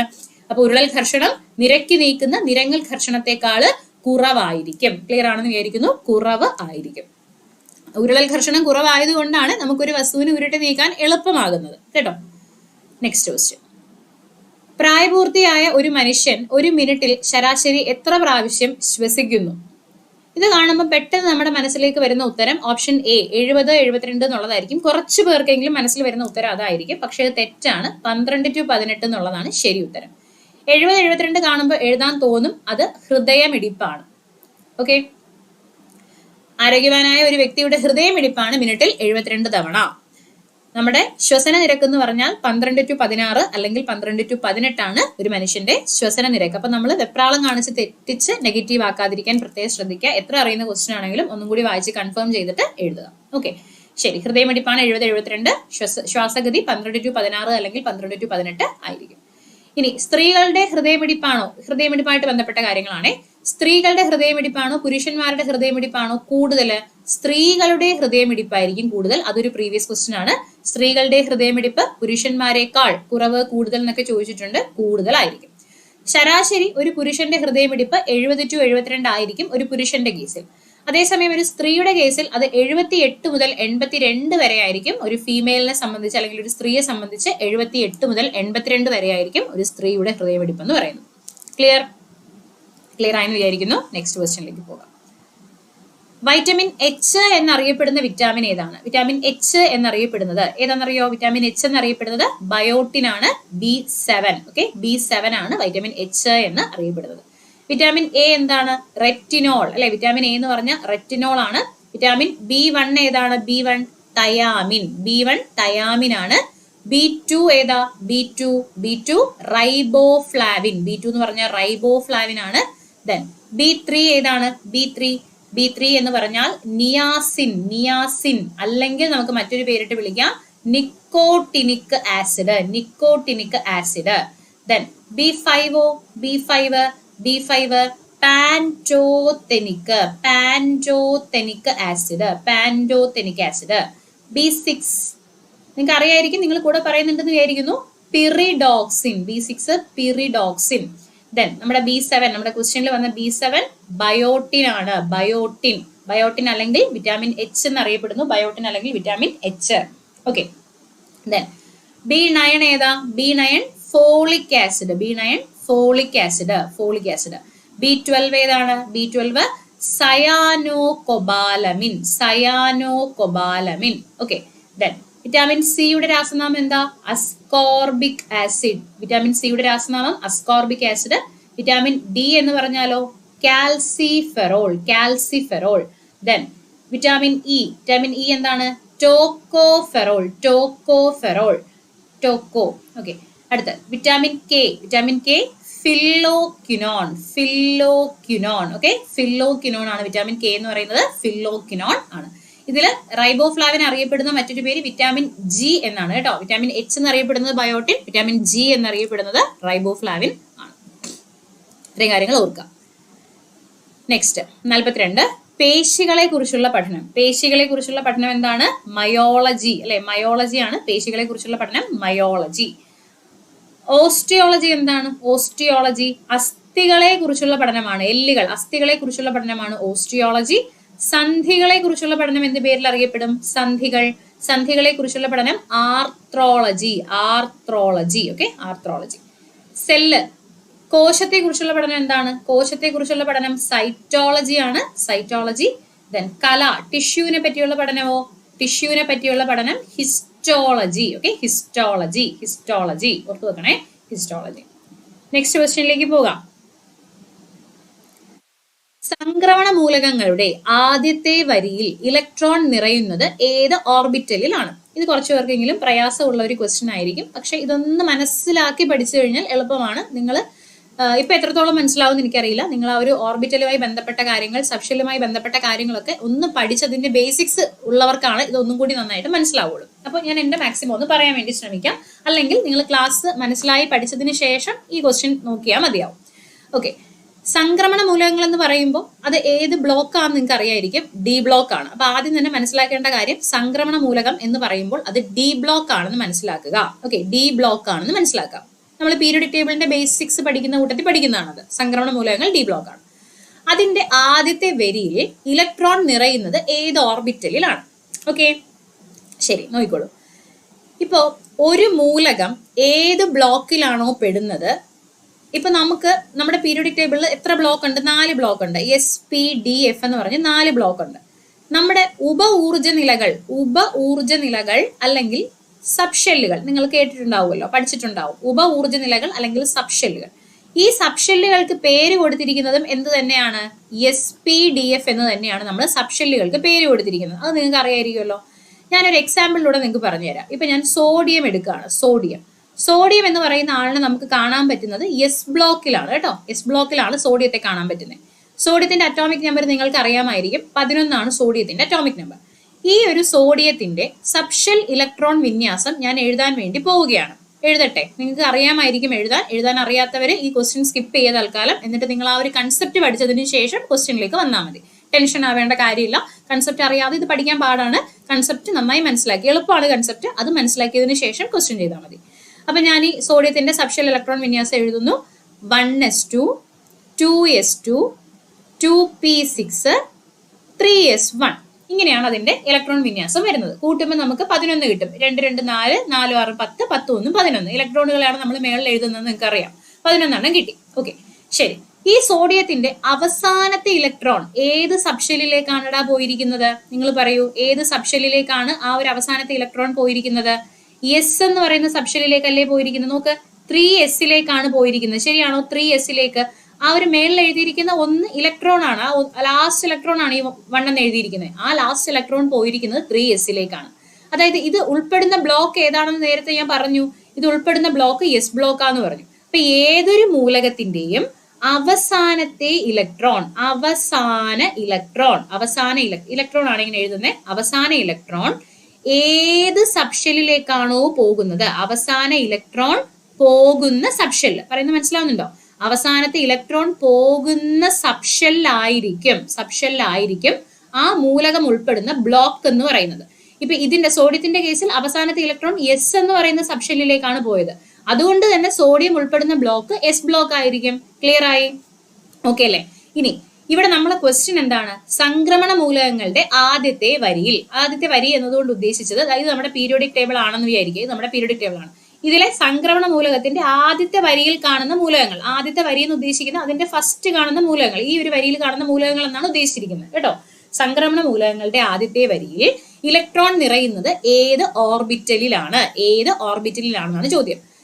ഓക്കെ, അപ്പൊ ഇലക്ട്രോൺ പോയി നിറഞ്ഞ അവസാനം ഏറ്റവും നിറഞ്ഞിരിക്കുന്നത് സംക്രമണ മൂലകം ഡി ബ്ലോക്ക് ആണെന്ന് ഞാൻ പറഞ്ഞു. അപ്പൊ ഉറപ്പായിട്ടും ഈ ഒരു സംക്രമണ മൂലകത്തിന്റെ അവസാനത്തെ ഇലക്ട്രോൺ പോകേണ്ടത് ഏത് സബ്ഷെല്ലിലായിരിക്കും? ഡി സബ്ഷെല്ലിലേക്കായിരിക്കും ഉറപ്പായിട്ടും ഈ സംക്രമണ മൂലകത്തിന്റെ അവസാനത്തെ ഇലക്ട്രോൺ പോകേണ്ടത്. ശരിയാണോ? അത്രയും മനസ്സിലാവുന്നുണ്ടോ? നമ്മൾ പറഞ്ഞു ഒരു മൂലകത്തിന്റെ അവസാനത്തെ ഇലക്ട്രോൺ ഏത് സബ്ഷെല്ലിലേക്കാണോ പോകുന്നത് അതായിരിക്കും ആ മൂലകം ഉൾപ്പെട്ട ബ്ലോക്ക് എന്ന് നമ്മൾ പറഞ്ഞു അല്ലെ. ഇവിടെ നമ്മൾ ക്വസ്റ്റ്യനകത്ത് സംക്രമണ മൂലകത്തിന്റെ ഇലക്ട്രോൺ നിറയുന്നത് ഏത് ഓർബിറ്റലിൽ എന്നാണ് ചോദിച്ചിരിക്കുന്നത്. അപ്പൊ സംക്രമണ മൂലകം എന്ന് പറഞ്ഞാൽ ഡി ബ്ലോക്കിൽ പെടുന്ന മൂലകമാണ്. അതുകൊണ്ട് തന്നെ അതിന്റെ അവസാനത്തെ ഇലക്ട്രോൺ പോകേണ്ടത് ഡി സബ്ഷെല്ലിലേക്കാണ്. അത്രയും മനസ്സിലായി. ഇവിടെ ഇപ്പൊ ഡി ഓപ്ഷൻ വരുന്ന രണ്ടെണ്ണമാണ് ഉള്ളത്. 4Dയും 3Dയും ആണ് നമുക്ക് കിടക്കുന്നത്. ഇത് രണ്ടെണ്ണത്തിൽ ഏതോ ഒരെണ്ണമാണ് ഉത്തരം അല്ലെ. ശരി, അതിനെ എങ്ങനെ കണ്ടുപിടിക്കാൻ നമുക്ക് നോക്കാം. നോക്കിക്കോളൂ. ഇവിടെ നിങ്ങൾ മനസ്സിലാക്കേണ്ട മറ്റൊരു കാര്യം എന്ന് പറയുന്നത്, നമുക്കിപ്പോ ഈ SPDF 4 സബ്ഷെല്ലുകളുടെ കാര്യം നമ്മൾ പറഞ്ഞല്ലോ. SPDF എന്ന് പറയുന്ന സബ്ഷെൽ അല്ലെങ്കിൽ നമ്മുടെ ആ ഒരു ഇവന്മാര് സബ്ഷെല്ലുകൾ. ഇതില് ഒന്നാമത്തെ ഷെല്ലിൽ ഈ പുറത്ത് എഴുതിയിരിക്കുന്ന ഈ 4, 3 എന്നൊക്കെ ഇവിടെ നമ്മൾ എഴുതിയിരിക്കുന്നില്ലേ, ഈ 1, 2, 3 എന്ന് എഴുതിയിരിക്കുന്നില്ലേ, ഇതെന്താണ്? ഇത് നമ്മുടെ പ്രധാനപ്പെട്ട ഷെല്ലാണ്. ഓക്കെ, ഇത് മനസ്സിലാവാത്തവർ വിട്ടോളൂ കേട്ടോ. ഞാൻ വീണ്ടും പറയുന്നു, ഇത് പഠിച്ചവർക്കാണ് ഇത് മനസ്സിലാവുള്ളൂ. ഒന്നും കൂടി പഠിച്ചിട്ട് ഇതിന്റെ ക്വസ്റ്റ്യൻ നിങ്ങൾ ചെയ്താലും മതി. ഇത് നമ്മുടെ ആറ്റമാണെന്നുണ്ടെങ്കിൽ ആറ്റത്തിന്റെ ഏറ്റവും പുറത്ത് കാണുന്ന, അല്ലെങ്കിൽ പുറത്തല്ല, ഏറ്റവും അകത്ത് കാണുന്ന ഈ ഷെല്ല് ഒന്നാമത്തെ ഷെല്ല് അല്ലെങ്കിൽ കെ ഷെല്ല്, ഈ രണ്ടാമത്തെ ഷെല്ല് എൽ ഷെല്ല്, മൂന്നാമത്തെ ഷെല്ല് എം ഷെല്ല്, ഇങ്ങനെയാണ് ഷെല്ലുകൾ വരുന്നത്. അറിയാലോ. ഈ 1, 2, 3 ആണ് ഇവിടെ നമ്മൾ ഈ സൈഡിൽ എഴുതിയിരിക്കുന്ന 1, 2, 3. മനസ്സിലാവുന്നുണ്ടല്ലോ? ഓക്കെ, ഇങ്ങനെ വരുമ്പോൾ ഈ കെ ഷെല്ല്, ഈ ഒന്നാമത്തെ ഷെല്ല് കെ ഷെല്ലിനകത്ത് ആകെ ഒറ്റ സബ്ഷെല്ല് മാത്രമേ ഉള്ളൂ, ഒറ്റ ഊർജ്ജനില മാത്രമേ ഉള്ളൂ, 1s. കെ ഷെല്ലിനകത്ത് ആകെ എസ് എന്ന് പറയുന്ന ഒരു സബ്ഷെല്ല് മാത്രമേ ഉള്ളൂ. നമുക്ക് 1s എന്ന് മാത്രമേ എഴുതാൻ പറ്റുള്ളൂ. 1p എന്നോ 1d എന്നോ ഒന്നും നമുക്ക് എഴുതാൻ പറ്റില്ല. 1s എന്ന് മാത്രമേ എഴുതാൻ പറ്റുള്ളൂ. മനസ്സിലാവുന്നുണ്ടല്ലോ? ശരി, ഇനി രണ്ടാമത്തെ ഷെല്ലിലേക്ക് ഞാൻ വരാണ്. എൽ എന്ന് പറയുന്ന രണ്ടാമത്തെ ഷെല്ലിലേക്ക് ഞാൻ വന്നാൽ, എൽ ഷെല്ലിലേക്ക് ഞാൻ വന്നാൽ അവിടെ എല്ലില് 2 അല്ലേ, എൽ എന്ന് പറഞ്ഞ 2 ആണല്ലോ, അവിടെ 2s ഉണ്ട്, 2pയും ഉണ്ട്. രണ്ടാമത്തെ ഷെല്ലിൽ എസ് എന്ന് പറയുന്ന സബ്ഷെല്ലും ഉണ്ട്, പി എന്ന് പറയുന്ന സബ്ഷെല്ലും ഉണ്ട്. ഇനി ഞാൻ മൂന്നാമത്തെ ഷെല്ലായ എമ്മിലേക്ക് കടക്കുമ്പോൾ 3 ആണേ, അവിടെ എസ് ഉണ്ട്, പി ഉണ്ട്, ഡി ഉണ്ട്. അപ്പൊ ഈ ഡി എന്ന് പറയുന്ന സബ്ഷെല്ല് ആരംഭിക്കുന്നത് ഏതിൽ നിന്നാണ്? എമ്മിൽ മാത്രമാണ് ഡി ആരംഭിക്കുന്നത്. നമുക്ക് ഒരിക്കലും 1d എന്നോ 2d എന്നോ എഴുതാൻ പറ്റില്ല. നമ്മൾ ഡി ആരംഭിക്കുന്നത് തന്നെ എവിടെയാണ്? 3d ആണ് ആരംഭിക്കുന്നത്. 3dയിലാണ് എന്ത് ചെയ്യുന്നത്? ഇത് ആരംഭിക്കുന്നത്. മനസ്സിലാവുന്നുണ്ടോ? 3dയിലാണ് ആരംഭിക്കുന്നത്. അപ്പൊ നമുക്ക് ആലോചിക്കാം, ആദ്യത്തെ വരി എന്നാണ് ക്വസ്റ്റ്യൻ. ആദ്യത്തെ വരി. അപ്പോ ഡി ബ്ലോക്കിൽ ഉൾപ്പെടുന്ന മൂലകം ഏറ്റവും അവസാനത്തെ ഇലക്ട്രോൺ പോകുന്ന ഡി സബ്ഷെല്ലിലേക്കാണ്. അതിന്റെ ആദ്യത്തെ വരി എന്ന് പറയുമ്പോൾ നമ്മുടെ 3Dയിലേക്കായിരിക്കും ഇലക്ട്രോൺ പോയത്. 3Dയിലേക്കായിരിക്കും ഇലക്ട്രോൺ എന്ത് ചെയ്ത് പോയത്? 3Dയിലേക്ക് ആയിരിക്കും. ഇത് ഇത്രയും കോംപ്ലിക്കേഷൻ ആക്കാണ്ട് വേണമെങ്കിലും നമുക്ക് പഠിക്കാം. അതെങ്ങനെയാന്ന് പറഞ്ഞാൽ, പക്ഷെ അറ്റോമിക് നമ്പർ അറിഞ്ഞിരിക്കണമെന്നുള്ളതേ ഉള്ളൂ. ഇപ്പൊ ഈ ആദ്യത്തെ വരിയിലുള്ള ഏതെങ്കിലും ഒരു മൂലകത്തിനെ നമ്മൾ എടുത്താൽ മതി. ഈ ആദ്യത്തെ വരിയിലുള്ള ഏതെങ്കിലും ഒരു മൂലകത്തിനെ എടുത്താലും നമുക്കിത് ചെയ്യാനായിട്ട് പറ്റും. അതായത് ഇപ്പൊ സിങ്ക് ഈ ആദ്യത്തെ വരിയിൽ പെടുന്ന ആളാണ് സിങ്ക് എന്ന് നിങ്ങൾക്ക് അറിയാമെങ്കിൽ സിങ്കിന്റെ അറ്റോമിക് നമ്പർ 30 ആണ്. ഇതിന്റെ ഇലക്ട്രോൺ വിന്യാസം എഴുതി നോക്കുമ്പോൾ ഏറ്റവും അവസാനം നമുക്ക് കാണാൻ പറ്റുന്നത് 3D ആയിരിക്കും. ഏറ്റവും അവസാനത്തെ ഇലക്ട്രോൺ പോകുന്നത് 3Dയിലേക്കായിരിക്കും. അങ്ങനെ വേണമെങ്കിലും എന്ത് ചെയ്യാൻ പറ്റും? ഈസി ആയിട്ട് ഈ ക്വസ്റ്റ്യൻ നമുക്ക് ചെയ്യാൻ പറ്റും. പക്ഷെ ഈ സിങ്ക് പെടുന്നത് സംക്രമണ മൂലകത്തിലാണെന്നും അത് ആദ്യത്തെ വരിയിലാണെന്നും അത്രയും ധാരണയുള്ള ഒരാൾക്ക് മാത്രമാണ് എന്ത് ചെയ്യാൻ പറ്റുള്ളൂ? ആ ഒരു രീതിയിൽ നമുക്ക് ചിന്തിച്ച് ആൻസർ ചെയ്യാൻ പറ്റുള്ളൂ. ക്ലിയർ ആയെന്ന് വിചാരിക്കുന്നു. എന്റെ മാക്സിമം ഞാൻ സിമ്പിൾ ആക്കി പറഞ്ഞിട്ടുണ്ട്. പക്ഷെ നിങ്ങൾക്ക് കൺസെപ്റ്റ് അറിയാത്ത ഒരാളാണെന്ന് കണ്ടതെങ്കിൽ ഇത് മനസ്സിലാക്കാൻ കുറച്ച് ബുദ്ധിമുട്ടുണ്ട്. അപ്പൊ ആദ്യം കൺസെപ്റ്റ് പഠിക്കുക. സബ്ഷെൽ എന്താണ്, ഷെൽ എന്താണ്, ഇലക്ട്രോൺ പൂരണം എങ്ങനെ നടക്കുന്നു, അതൊക്കെ ക്ലിയർ ആയിട്ട് പഠിച്ചു കഴിഞ്ഞാൽ ഈ ക്വസ്റ്റ്യൻ നമുക്ക് ചെയ്യാവുന്നതേ ഉള്ളൂ. ഓക്കെ, നെക്സ്റ്റ് ക്വസ്റ്റ്യനിലേക്ക് പോട്ടെ. റേച്ചൽ കഴ്സൺ രചിച്ച സൈലന്റ് സ്പ്രിംഗ് എന്ന പുസ്തകത്തിന്റെ പ്രതിപാദ്യ വിഷയം എന്താണ്? സൈലന്റ് സ്പ്രിംഗ് അല്ലെങ്കിൽ നിശബ്ദ വസന്തം അല്ലെ, നിശബ്ദ വസന്തം, റേച്ചൽ കഴ്സൺ. ഓക്കെ, എന്താണ് DDT? DDT കാരണമുള്ള പ്രശ്നങ്ങൾ, ദൂഷ്യഫലങ്ങളെ കുറിച്ച് പ്രതിപാദിക്കുന്ന ബുക്കാണ് നിശബ്ദ വസന്തം, സൈലന്റ് സ്പ്രിംഗ് എന്ന് പറയുന്നത്. ഓക്കെ, അമേരിക്കയിൽ DDT നിരോധിക്കാൻ പോലും കാരണമായത് ഈ പുസ്തകമാണ്.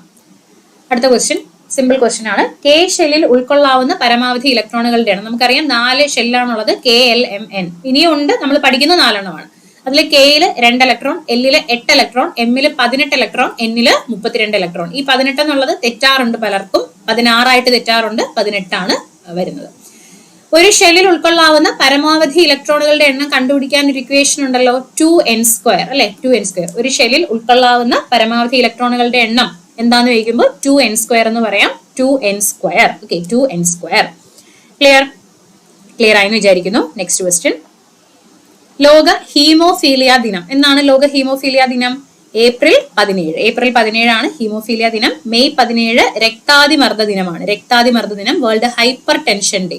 Okay, world hyper tension day ആണ് രക്താതിമർദ്ദ ദിനം. ഓക്കെ, പിന്നെ ഏപ്രിൽ 7 എന്താ? ഏപ്രിൽ 7 ലോകാരോഗ്യ ദിനമാണ്. ലോകാരോഗ്യ ദിനം, വേൾഡ് ഹെൽത്ത് ഡേ ആണ് ലോകാരോഗ്യ ദിനം. നെക്സ്റ്റ്, മനുഷ്യരുടെ വായിലെ ഉള്ളിപ്പല്ലുകളുടെ എണ്ണം എത്ര? ഓർമ്മയുണ്ടോ? നമ്മൾ പഠിച്ച ഈ സെഷനിൽ തന്നെ 2, 1, 2, 3 വെച്ചിട്ട് ആദ്യത്തെ പല്ല് ഉള്ളിപ്പല്ലല്ലേ? അപ്പോ 2 × 4 എത്ര? 8. ഉള്ളിപ്പല്ലുകളുടെ എണ്ണം 8 ആണ്. ഉള്ളിപ്പല്ലുകളുടെ എണ്ണം 8. അടുത്ത, അസ്ഥികളുടെയും പല്ലുകളുടെയും ആരോഗ്യകരമായ വളർച്ചയ്ക്ക് അത്യന്താപേക്ഷിതമായ ജീവകം ഏതാ? അസ്ഥിന്റെയും പല്ലിന്റെയും ഒക്കെ ആരോഗ്യകരമായിട്ടുള്ള വളർച്ചയ്ക്ക് വേണ്ടുന്ന ജീവകം D ആണ്. ഓക്കെ, ജീവകം D. അസ്ഥിന്റെയും പല്ലിന്റെയും ഒക്കെ വളർച്ചയ്ക്ക് ആവശ്യമായിട്ടുള്ള ജീവകം D ആണ്. മൂലകങ്ങൾ ചോദിച്ചാൽ കാൽഷ്യവും ഫോസ്ഫറസും ആണെന്ന് ഓർമ്മിക്കണേ. മൂലകങ്ങൾ കാൽഷ്യവും ഫോസ്ഫറസും ആണ്. 49, പ്രപഞ്ചത്തിൽ ദ്രവ്യം ഏറ്റവും കൂടുതലായി കാണപ്പെടുന്ന അവസ്ഥ ഏതാ? പ്ലാസ്മ അവസ്ഥയാണ്. കഴിഞ്ഞ സെഷനിൽ നമ്മൾ ദ്രവ്യത്തെ പറ്റി സംസാരിച്ചിട്ടുണ്ടായിരുന്നു. പദാർത്ഥത്തിന്റെ 4th സ്റ്റേറ്റ്, 4ാമത്തെ അവസ്ഥയാണ് പ്ലാസ്മ എന്ന് പറയുന്നത്. ഓക്കെ, ദ്രവ്യം ഏറ്റവും കൂടുതൽ കാണുന്നത് പ്ലാസ്മ അവസ്ഥയിലാണ്. പിന്നെ ഇടിമിന്നലിൽ ദ്രവ്യം കാണുന്ന അവസ്ഥ പ്ലാസ്മ അവസ്ഥയാണ്. അതൊക്കെ ഓർത്തു വെക്കാം. 4ാമത്തെ അവസ്ഥ. ഓക്കെ, 5ാമത്തെ അവസ്ഥ ഏതാ? BE കണ്ടൻസേറ്റ് അല്ലെങ്കിൽ ബോസ് ഐൻസ്റ്റീൻ കണ്ടൻസേറ്റ് ആണ്. 6ാമത്തെ അവസ്ഥയും ചോദിക്കാറുണ്ട്. Fermionic condensate. ഫെർമിയോണിക് കണ്ടൻസേറ്റ് ആണ് 6ാമത്തെ അവസ്ഥ. 7ാമത്തെ അവസ്ഥ എന്ന് പറയുന്നത് ക്വാർക്ക് ഗ്ലൂവോൺ പ്ലാസ്മയാണ്. ക്വാർക്ക് ഗ്ലൂവോൺ പ്ലാസ്മയാണ് 7ാമത്തെ അവസ്ഥ. Quark gluon plasma. ബെസ്റ്റ്. അടുത്തത് അത് തന്നെയായിരുന്നു അല്ലെ ചോദ്യം. സിമ്പിൾ ആയിട്ട് ഫ്രീ ഹിറ്റ് ആയിട്ട് കിട്ടിയ ക്വസ്റ്റ്യൻ ആണ്. ദ്രവ്യത്തിന്റെ 5ാമത്തെ അവസ്ഥയാണ്. പ്രീവിയസ് ആണേ, ദ്രവ്യത്തിന്റെ എല്ലാം പ്രീവിയസ് തന്നെയാണ്, പറയണ്ടല്ലോ. ദ്രവ്യത്തിന്റെ 5ാമത്തെ അവസ്ഥ സിമ്പിൾ ആയിട്ട് നിങ്ങൾക്ക് കിട്ടി. ബോസ് ഐൻസ്റ്റീൻ കണ്ടൻസേറ്റ് ആണ് ദ്രവ്യത്തിന്റെ 5ാമത്തെ അവസ്ഥ. ഓക്കെ അല്ലേ? അപ്പൊ ഈ ഒരു സെഷൻ എല്ലാവർക്കും ഉപകാരപ്പെട്ടു എന്ന് വിചാരിക്കുന്നു. അപ്പൊ എല്ലാവരും നന്നായിട്ട് പഠിക്കാം. അടുത്ത മുൻവർഷ ചോദ്യങ്ങളുടെ അടുത്ത പാർട്ടുമായിട്ട് നമുക്ക് വീണ്ടും കാണാം. അപ്പൊ okay friends, thank you so much for watching. By.